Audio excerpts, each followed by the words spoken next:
नमस्कार, आभार, अभिनंदन, स्वागत आप सभी का। हेलो मनी 9, मेरा सवाल है मैं हूं विपुल सिंह। और बाजार के अंदर शानदार, बहुत शानदार तेजी और G20 का आगाज हुआ है और बाजार ने नई रफ्तार पकड़ ली है। जी हाँ, आज निफ्टी ने 19,800 का भी स्तर तोड़ दिया है। तो क्या आप ये मान के चलें कि बाजार इस G20 के सम्मेलन के समाप्त होने से पहले नए उच्चतम स्तर दिखाई देते हुए हमें दिखाई देंगे? क्या 20,000 का स्तर इस बार टूटता हुआ दिखाई देगा? 19,838, 19,839 ये आज का इंट्राडे हाई है और उन्हीं स्तरों के आसपास 19,812 ये आज का मौजूदा स्तर देखने को मिल रहा है। हालांकि शुरुआती दौर में हमने देखा कि ऐसा लग रहा था कि बाजार ऊपरी स्तरों पर सस्टेन नहीं कर पाएगा या 19,800 नहीं क्रॉस कर पाएगा, क्योंकि 19,790 के आसपास का उच्चतम स्तर छूने के बाद बाजार में गिरावट देखने को मिली और 19,727 तक के स्तर हमको देखने को मिले। लेकिन निचले स्तरों से शानदार रिकवरी, हफ्ते का आखिरी कारोबारी दिन और बाजार के अंदर शानदार मूव देखने को मिल रहा है। एडवांस डिक्लाइन रेशियो भी देखें तो करीब 34 शेयर ऐसे हैं जहाँ की बढ़त देखने को मिल रही है और मात्र 16 शेयरों में हम देख रहे हैं कि गिरावट देखने को मिल रही है। जो सेक्टर आज जो है हम देख रहे हैं जिनमें अच्छी मजबूती देखने को मिल रही है, PSU कंपनियों में, खासतौर से जो बिजली वितरण कंपनियां हैं, PFC, REC, वहाँ पे बहुत शानदार मूव देखने को मिल रहा है। इसके अलावा रियल्टी, कंज्यूमर ड्यूरेबल में काफ़ी अच्छी खरीदारी आज देखने को मिल रही है। रियल्टी इंडेक्स अगर हम देखें तो अभी करीब 1-1.5% के आसपास की मजबूती यहाँ पर इस समय देखने को मिल रही है। तो ये स्थिति फिलहाल बाजार के अंदर देखने को मिल रही है। क्या रणनीति होनी चाहिए? आपके सवालों, आप जो तमाम सवाल भेज रहे हैं उन सवालों के उत्तर भी मिलेंगे। साथ ही साथ खबरों वाले शेयरों में अभी क्या रणनीति होनी चाहिए और क्या ये समय आ गया है कि बाजार में अब जो है अच्छी खरीदारी करनी चाहिए, क्योंकि 19,800 के ऊपर बाजार आ चुका है। इन्हीं तमाम सवालों पे बातचीत करेंगे और साथ ही साथ हमारे आखिरी सेगमेंट वाह क्या IPO में आपको ये भी बताएंगे कि इस समय जो IPOs खुले हुए हैं उनमें निवेश करना चाहिए, उन्हें पैसे लगाने चाहिए या नहीं करने चाहिए। लेकिन सबसे पहले रूबरू करा देते हैं आपको आज के हमारे खास मेहमान से। संतोष सिंह जी हमारे साथ जुड़ चुके हैं, मार्केट एक्सपर्ट। संतोष जी, बहुत बहुत स्वागत है सर आपका। सबसे पहले तो सर अब आज से जो है G20 का भी अब आगाज़ शुरू हो गया है। तमाम दुनिया भर के जो नेता हैं वो आज से आने शुरू हो चुके हैं और बाज़ार भी अब धीरे धीरे करके अपनी रफ्तार तेज़ करता हुआ, क्या ये मान के चलें कि 19,800 के ऊपर जो निफ्टी है, ये 3 दिन के जो हमारा जो सेशन होने वाला है उसमें सोमवार, मंगलवार या अगले हफ्ते बाज़ार के नए उच्चतम स्तर भी बना सकता है? नमस्कार Vipul ji, thank you for having me on your show. देखिए, G20 मीटिंग एक तरफ है और मार्केट जो है वो एक तरफ है। मार्केट हमेशा अर्निंग्स को देखता है और डेफिनेटली अगर कोई बढ़िया आउटकम आता है इकोनॉमी के लिहाज से तो एक दूसरी बात होगी, लेकिन ये दो अलग अलग इवेंट हैं। डेफिनेटली इंडियन इकोनॉमी को सुदृढ़ करने के लिए गवर्नमेंट काफ़ी कोशिश कर रही है, लेकिन मार्केट जो है वो अपनी उसकी अलग दशा और दिशा होती है। हमको वो समझना बहुत जरूरी है। आज जहां पर हम हैं काफी क्रूशियल लेवल है निफ्टी पे, 19,800 के आसपास, क्योंकि 19,825 ये मुझे लगता है कि ये काफी क्रूशियल लेवल होगा निफ्टी पे। अगर आप देख लें ऑप्शंस को भी, जो कि एक जो है शॉर्ट टर्म दिशा आपको बताते हैं, मुझे लगता है विपुल जी कि अभी भी अगर आप देखें जो ऑप्शन राइटर हैं पुट साइड में, जो कि तेजी को ला सकते हैं, उसमें उतनी ज्यादा प्रोपेंसिटी नहीं दिख रही है, जो कि थोड़ा कॉशंस दिख रहा है यहाँ पर। और सिमिलरली जो है 45,000 बैंक निफ्टी काफी इंपॉर्टेंट होगा बाय क्लोजिंग बेसिस अगर आप देखें तो।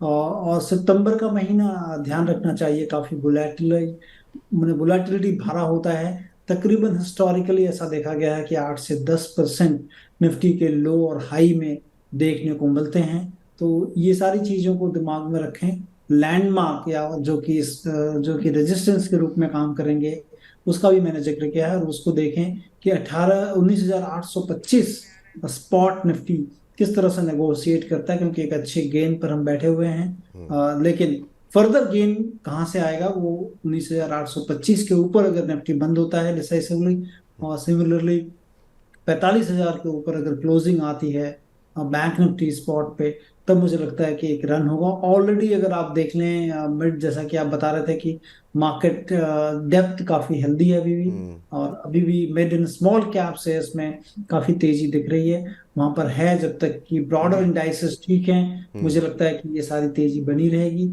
लेकिन हम बहुत ही करीब हैं काफी बड़े रेजिस्टेंस के, इसको ध्यान रखें।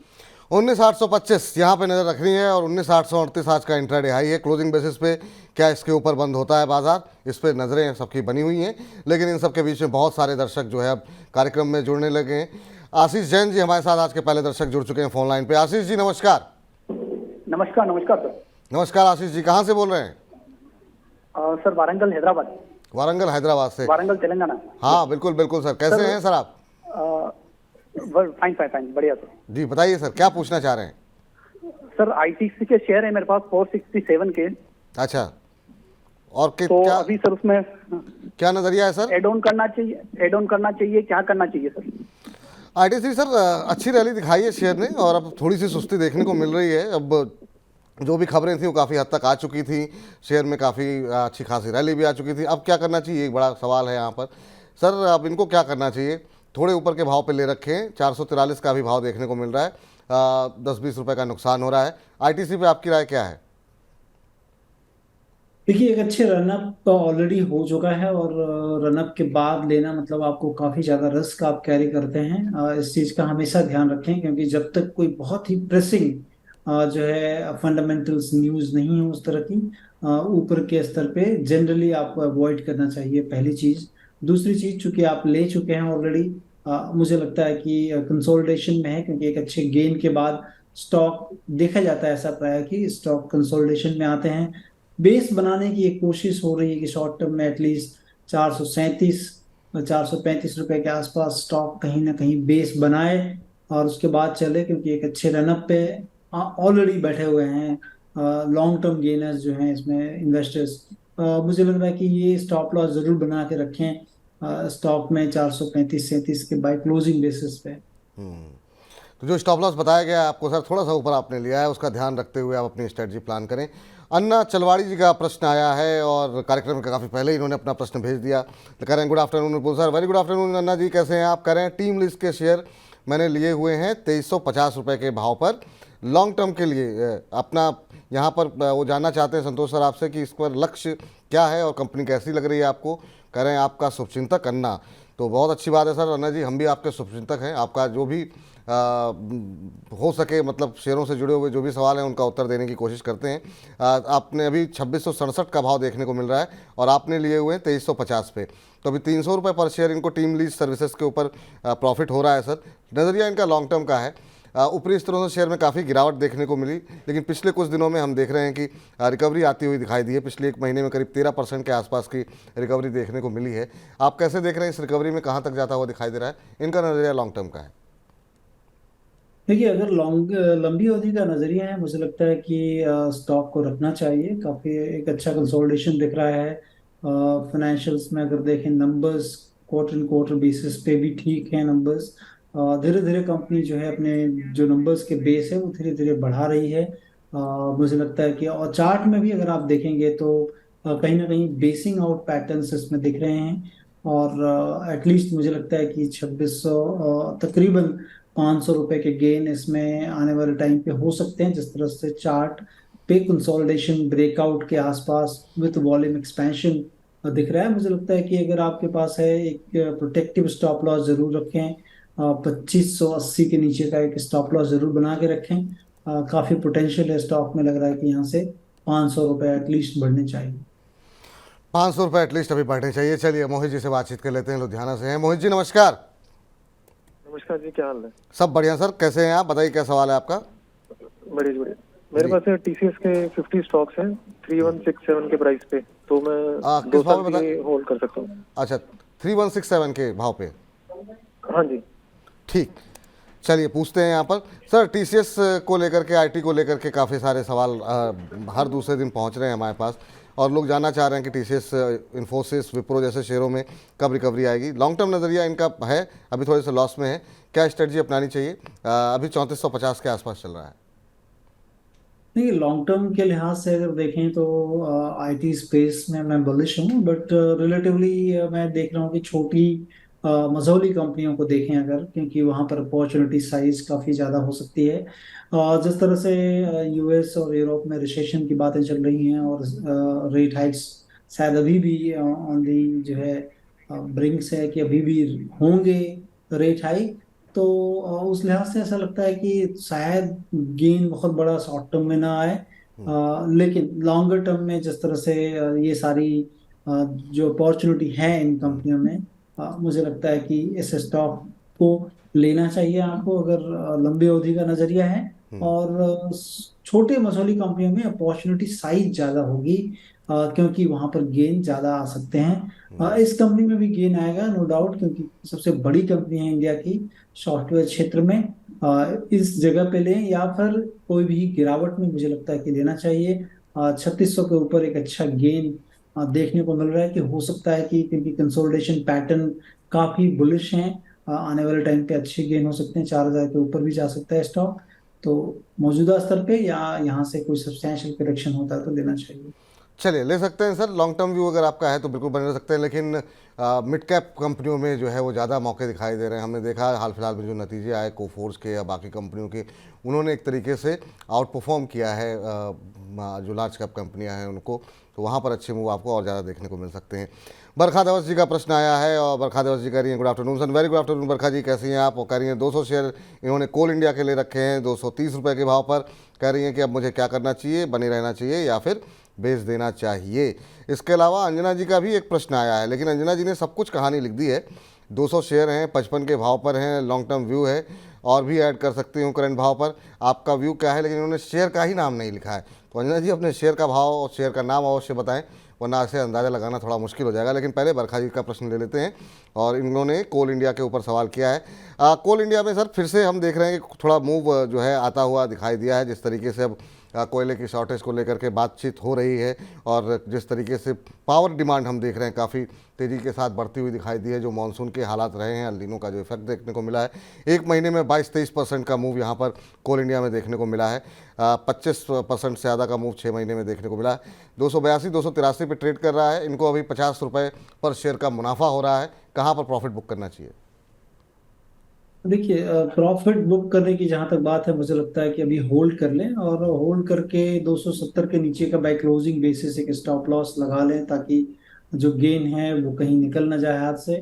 और आने वाले टाइम पे मुझे लगता है कि 300 से लेकर 310 तक के टारगेट हो सकते हैं, लेकिन स्टॉप लॉस स्ट्रिक्ट मेंटेन करें कि अगर इन ऑन टूवर्ड सिचुएशंस अगर ये चीजें नहीं होती हैं, और विच एवर कम्स अर्लियर, तो अगर स्टॉप लॉस ट्रिगर होता है तो पहले स्टॉप लॉस ट्रिगर हो जाने दें, निकल जाएं।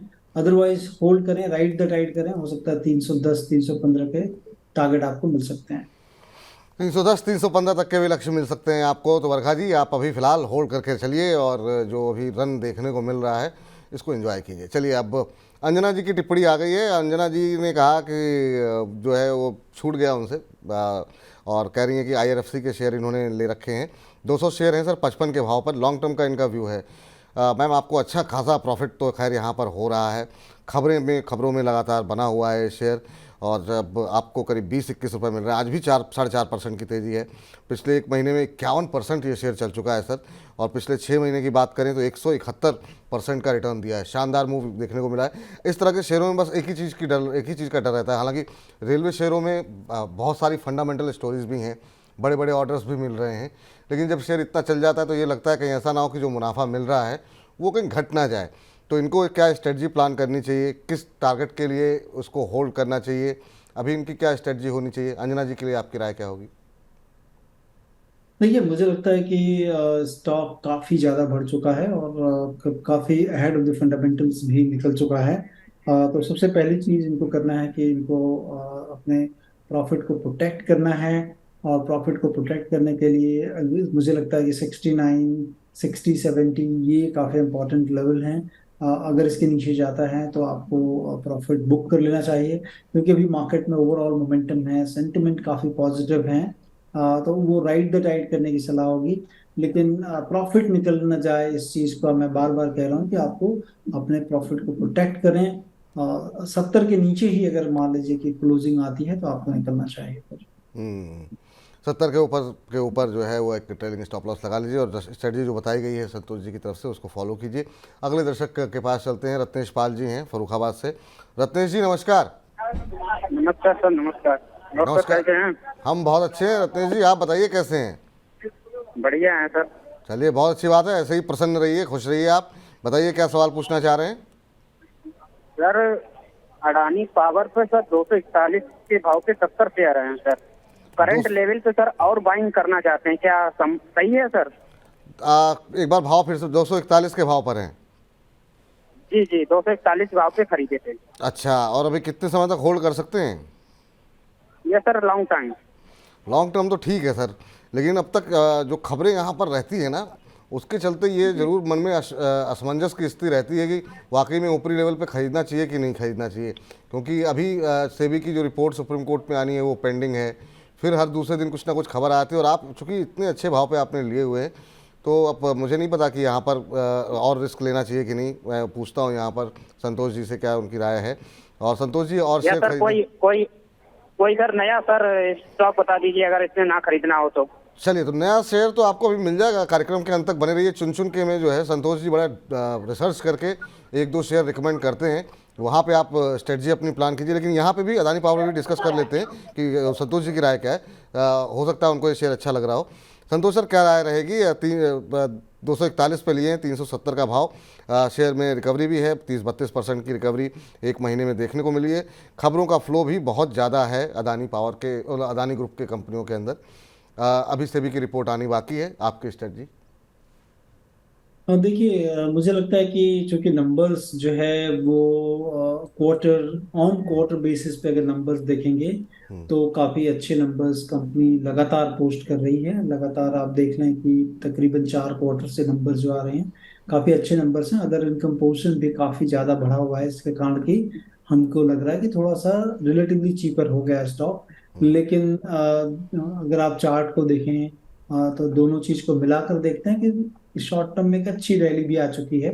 तो मैं कहूंगा कि सबसे पहली चीज आपने एटलीस्ट 300, जहां तक लगता है मुझे 345 से 50 के बीच एक बहुत अच्छा सपोर्ट है, और उसके नीचे अगर फिर से खिसकता है बाय एनी मीन तो आपको प्रॉफिट जो भी आ रहा है आपको बुक करना चाहिए। हो सकता है कि इस मोमेंटम में जो प्रीवियस हाई बने थे स्टॉक में 420-25 के, वहां तक भी स्टॉक जा सकता है। तो सलाह यही होगी कि आप जो है राइड द टाइड करें और उसमें एक स्टॉप लॉस प्रोटेक्टिव बना के बने रहें। और ख़रीदारी जो करना चाह रहे हैं ये शेयर में, वो करनी चाहिए इन लेवल्स पे, फ्रेश बाइंग? मुझे लगता है कि लार्ज बाय एंड लार्ज आपको अवॉइड करनी चाहिए। ठीक, तो ये फ्रेश बाइंग मत करें सर। और जो कि आप फ्रेश बाइंग करना चाह रहे हैं, तो अभी कहाँ पे बाइंग करनी है, अभी बहुत सारे शेयर हम डिस्कस करेंगे। वहाँ पर जहाँ भी आपको अपॉर्चुनिटी दिखाई दे, आप खुद भी रिसर्च कीजिए, अपने फाइनेंशियल एडवाइज़र से सलाह लीजिए, तो वहाँ पर आप खरीदारी कर सकते हैं। यहाँ पे थोड़ी रैली ज़्यादा आ चुकी है तो थोड़ा सा रिस्की है, लेकिन आप प्रॉफिट पे हैं, तो जो लेवल बताए गए हैं उसके नीचे आए तब आप अपना प्रॉफिट बुक कर लीजिए। इस बीच अभिमन्यु गुप्ता जी का प्रश्न ले लेते हैं, साउथ इंडियन बैंक को लेकर के है। और मिड कैप PSU बैंकों में हमने एक अच्छी रैली भी देखी है, और ये कह रहे हैं कि IDFC फर्स्ट बैंक में short term view, south Indian bank पर व्यू जानना चाह रहे हैं। बैंकों पे खासतौर से इनका 2 बैंक इन्होंने आइडेंटिफाई किए हुए हैं, आपकी राय जानना चाह रहे हैं। और जो जैसा अभी मैंने बताया कि थोड़ी rally sir south Indian bank में पिछले कुछ दिनों में देखने को मिली थी, 18-19% पिछले एक महीने के अंदर ये शेयर चला है। अभी क्या स्ट्रेटजी प्लान करनी चाहिए सर साउथ इंडियन बैंक पे? देखिए, मुझे लगता है कि साउथ इंडियन बैंक रिलेटिवली थोड़ी सी इसमें जगह जरूर बन रही है, क्योंकि जिस तरह से इनके नंबर्स हैं और नंबर्स के लिहाज से मुझे लगता है कि हो सकता है कि 30 से लेकर 32 तक के टारगेट मिल सकते हैं फंडामेंटल बेसिस पर। मैं बता रहा हूँ क्योंकि बुक वैल्यू से काफी अच्छा डिस्काउंट पे स्टॉक अवेलेबल है। नंबर्स भी सो फार सो गुड दिख रहे हैं। TTM बेसिस पे भी देखा जाए तो काफी अच्छे नंबर्स कंपनी ने पोस्ट किए हैं।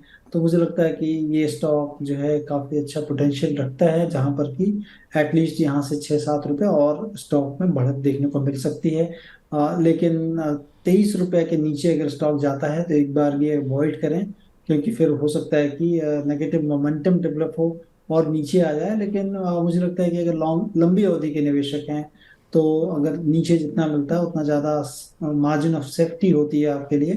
तो मुझे मेरी सलाह होगी कि निचले स्तरों पे ज्यादा एक्यूमुलेट करें। करंट मार्केट प्राइस पे थोड़ा कम लें, लेकिन पोटेंशियल है स्टॉक में बढ़ने का। IDFC फर्स्ट बैंक की जहां तक बात है, मुझे लगता है कि हम लोगों ने काफी पहले इसमें बात की थी, और काफी चल चुका है स्टॉक अभी। मुझे लगता है कि थोड़ा वेट करना चाहिए, क्योंकि मर्जर जो है अंडरवे है IDFC लिमिटेड और IDFC फर्स्ट बैंक का। बैंक काफी अच्छी कर रही है पिछले जो है आप देखेंगे नंबर्स के लिहाज से तो काफी अच्छा जो है। और लेगेसी जो इश्यू थी इनकी, इंफ्रास्ट्रक्चर में जो लेंडिंग थी उसको काफी कटेल किया गया है, जिसके कारण कि इनके नंबर्स काफी अच्छे आ रहे हैं। मुझे लगता है कि बाय एंड लार्ज दीज इस लेवल पे थोड़ा अवॉइड कर लें। सब्सटेंशियल करेक्शन होता है इसमें, 10 to 15 रुपीज का करेक्शन अगर आता है तब मैं सलाह दूंगा कि वहां पर एंटर करें। ठीक है, चलिए अगले दर्शक के पास चलते हैं। इस बीच बरखा जी और अंजना जी कह रही हैं धन्यवाद सर। धन्यवाद अंजना जी और बरखा जी आपका कार्यक्रम बने रहने के लिए। हर रोज़ आप लोग ऐसे ही जुड़ते रहिए और अपने प्रश्न पूछते रहिए, आप लोगों का ही कार्यक्रम है। राजेंद्र जी कह रहे हैं कि पूरी टीम को नमस्कार। नमस्कार राजेंद्र जी, आपका भी बहुत बहुत धन्यवाद। हर रोज़ आप कार्यक्रम में जुड़ते हैं, अपनी टिप्पणी करते हैं, अपनी उपस्थिति दर्ज कराते हैं, बहुत बहुत शुक्रिया आपका। इस बीच सुरेंद्र गोदारा जी का प्रश्न ले लेते हैं। और इन्होंने ज्योति लैब्स के शेयर लिए हुए हैं, 500 शेयर इन्होंने लिए हुए हैं 356 रुपये के भाव पर। और अब ये जानना चाह रहे हैं कि क्या करना चाहिए। अभी ज़रा शेयर पर नज़र डालते हैं कि क्या इस समय स्थिति देखने को मिल रही है ज्योति लैब्स के अंदर। तो अभी जो भाव देखने को मिल रहा है 367 रुपये के आसपास चल रहा है और इन्होंने लिए हुए हैं 356 पे। 10-12 रुपये इनको अभी मिल रहे हैं सर यहाँ पर। और अभी ये जानना चाह रहे हैं कि क्या स्ट्रेटजी होनी चाहिए। अच्छी बात ये है जो मिड कैप और स्मॉल कैप में रैली आई ना सर, उसके बाद से अब हम देख रहे हैं कि वो पैनिक नहीं दिख रहा है व्यूअर्स जो हमारे सवाल पूछते, वरना अभी कहाँ पर नुकसान बुक करें, कितना नुकसान हो गया। अब ज़्यादातर लोग जो है वो प्रॉफिट में हैं, ये अच्छी बात है। और 14-15% के आसपास की रैली इसमें भी 1 महीने के अंदर देखने को मिली और 6 महीने में ऑलमोस्ट डबल हुआ है। 93-94% का की रैली देखने को मिली है ज्योति लैब्स के अंदर। इन्होंने थोड़ा ऊपर लिया इसलिए इनको 10-12 रुपये का ही फ़ायदा हो रहा है। अभी इन लेवल्स पे क्या करना चाहिए सर ज्योति लैब्स? देखिए, जैसा कि आप अभी बता रहे थे कि स्मॉल कैप मिड कैप में काफ़ी तेजी आई है विपुल जी, और अगर हम हिस्टोरिकली देखते हैं कि large cap to small cap जो रेशियो बनता है, वो जो अपने स्टैंडर्ड डेविएशन है वो first standard deviation already cross कर चुका है। और हिस्टोरिकली ऐसा देखा गया है कि फर्स्ट स्टैंडर्ड डेविएशन और हम कह लें कि सेकंड स्टैंडर्ड डेविएशन, जो कि मुझे लगता है कि शायद इस बार की थोड़ा और mid and small cap stock ऊपर चलेंगे। लेकिन सावधानी बरतने की काफी जरूरत है आपको, क्योंकि हिस्टोरिकली जब भी 1 स्टैंडर्ड डेविएशन या फिर 2 स्टैंडर्ड डेविएशन जाते हैं स्टॉक्स, उसके बाद एक बहुत बड़ी मंदी आती है mid and small cap stocks में, और हम इसको कई बार ऐसा हिस्टोरिकली देख चुके हैं। तो इस चीज को हमेशा ध्यान रखें, क्योंकि पैसे तो बनते हैं लेकिन वेल्थ इरोजन भी होता है वैसे ही। तो इसीलिए मैं कहता हूं कि बराबर स्ट्रिक्ट स्टॉप लॉस लगाएं। सिमिलरली इस ये स्टॉक भी जो है वो काफी बढ़ चुका है निचले स्तरों पे। अगर आप देख लें तकरीबन जुलाई के बाद अगर आप देखेंगे 200 रुपए का 367 रुपए ऑलरेडी हो चुका है। मतलब एक अच्छे गेन पर लॉन्ग टर्म निवेशक बैठे हुए हैं। तो कभी भी कुछ भी ब्लिफ होगा सबसे पहले बेचना चालू करेंगे वो, और उस लिहाज से आपके लिए रिस्क क्रिएट करेंगे। मुझे लगता है कि यहाँ पर 350 के नीचे अगर स्टॉक जाता है तो दिक्कत शुरू होगी, और वहीं पर आपको स्टॉप लॉस लगा के रखने हैं। तो ये आपके लिए फ़िलहाल सलाह जो है निकल करके आती हुई। चलिए अगले दर्शक के पास चलते हैं। सौरभ जी हैं हमारे साथ, बिहार से जुड़ चुके हैं। सौरभ जी नमस्कार। नमस्कार सर, कैसे हैं? हम बहुत अच्छे हैं सौरभ जी, बताइए कहाँ से बोल रहे हैं आप बिहार में? बिहार में सर भागलपुर डिस्ट्रिक्ट। भागलपुर से बोल रहे हैं, चलिए बहुत अच्छी जगह है सर। और बताइए क्या करते हैं आप और क्या प्रश्न है आपका? सर प्रश्न है मेरा स्टील एक्सचेंज इंडिया का। मेरे पास सर 10,000 क्वांटिटी है, 10 रुपये 50 पैसे। स्टील एक्सचेंज इंडिया, जी। अच्छा, और किस भाव पे बताया आपने? 10 रुपये 10 रुपये 50 पैसे सर। अच्छा, कब लिए थे सर आपने ये सर 1 वीक पहले। 1 वीक पहले। क्यों लिए थे, किसी ने बताया आपको? जी सर, सुनने में है अच्छा स्टॉक है, रिटर्न अच्छा दे सकता है इन फ्यूचर। अच्छा, ये मतलब कहाँ सुनने में आया था आपको? सर वो यूट्यूब पर जो और सारे चैनल्स है ना। जी जी जी, चलिए सर। लेकिन अभी पिछली बार जब मुझे याद है रवि सिंह जी आए थे तो उन्होंने कहा था कि चूँकि बहुत सारी सवाल जो है इस तरीके से भी आ रहे हैं कि लोग रील्स और तमाम चीज़ों में टेलीग्राम के माध्यम से गलत इन्फॉर्मेशन भी मिल रही है। मैं ये नहीं कह रहा हूँ यहाँ पर है, क्योंकि यहाँ पे भी जानकारी नहीं है, लेकिन शेयर में ऐसा कोई अभी फ़िलहाल की स्थिति में ऐसा मूव दिखाई नहीं दे रहा। अच्छी बात यह है कि आपको 1 ही रुपये का नुकसान हो रहा है। ये शेयर 24-25 रुपये से टूट रहा है और 8-9 रुपये 10 रुपये पे आ गया है। पूछते हैं यहाँ पर क्या सलाह रहेगी इस तेज़ी के बाजार में, जहाँ मिड कैप स्मॉल कैप सब चल रहे हैं।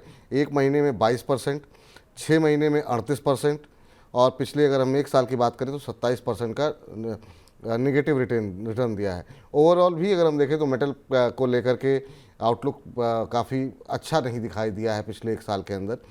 डिमांड हर जगह घटती हुई दिखाई दे रही, खासतौर से चीन से। अभी पूछते हैं यहाँ पे क्या सलाह आपके लिए निकल करके आ रही है।